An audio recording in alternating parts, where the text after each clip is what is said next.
Hey guys, you are in the kitchen with Stephanie from Vitality Health Solution. And who doesn't love bread? Everybody thinks they can't live without bread. So here we go with a nice clean version that actually is delicious. Turns out nice and moist, holds up on your sandwiches, your fried eggs, a little bit of almond butter, whatever floats your boat. This bread will do the trick. And so it is made out of all seeds. So what I do is I buy my seeds in the bulk section because it's dirt cheap that way. So like here is, right here I've got pumpkin seeds, for example. You can see that.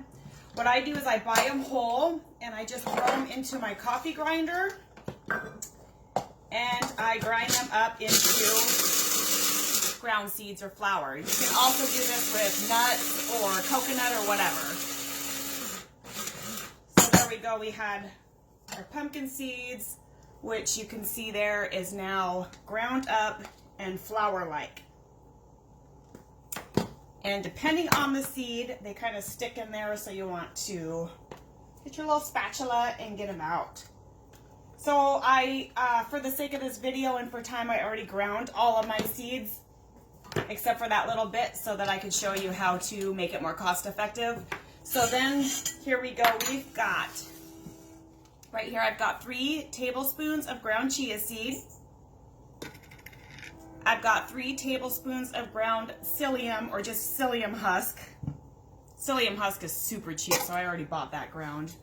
I've got 3/4 cup of sunflower seeds. I've got 3/4 cup of flax seeds. I got 3/4 cup of hemp seeds. And 3/4 cup of pumpkin seeds. So you can see it's actually flour free, but the seeds are turned into a flour. So in here I have melted 1.5 tablespoons of coconut oil and 1.5 tablespoons of ghee or butter. If you have a lactose issue, you want to go ahead and use the ghee. But even people that can't tolerate dairy usually do okay with butter and ghee. You just want a good quality sourced, grass-fed one, all that good stuff, you know. All that stuff a nutritionist is going to say. And then we are going to do 1 teaspoon of good quality sea salt. Right here I have my Himalayan salt. Celtic salt's also a good one. I think I got some paper in my seed mix. And then we are going to do a 1/2 teaspoon of liquid stevia, or you could just do like 1 packet if you don't have the liquid.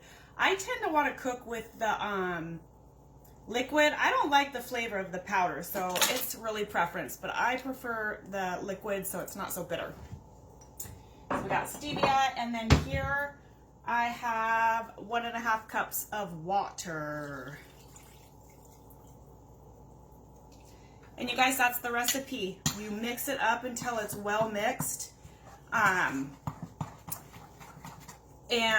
it mixes easy. It'll kind of swell a little bit, but you just want to, you can see it's like gonna get like all doughy, just like a bread dough would be and stuff. So you're gonna mix it, and then you're going to set this to the side and you're just gonna let it rest for like 2 hours, 2 to 3 hours, kind of let it rest.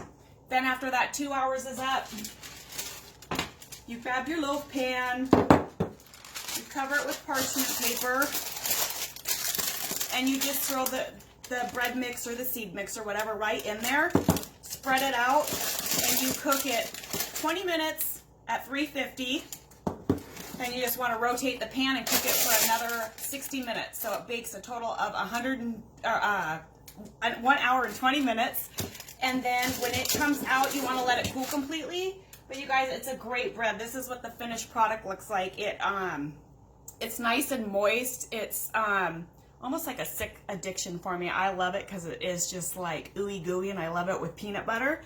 Or I fry a few pieces in the frying pan with a little bit of coconut oil and a few sunny side up eggs.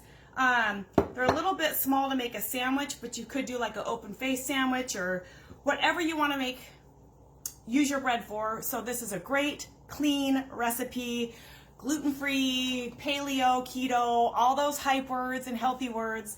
So if you want the actual recipe, message me, comment, share the video, like the video, and please share any of your recipes with me. Stephanie from Vitality Health Solutions. Bye, guys.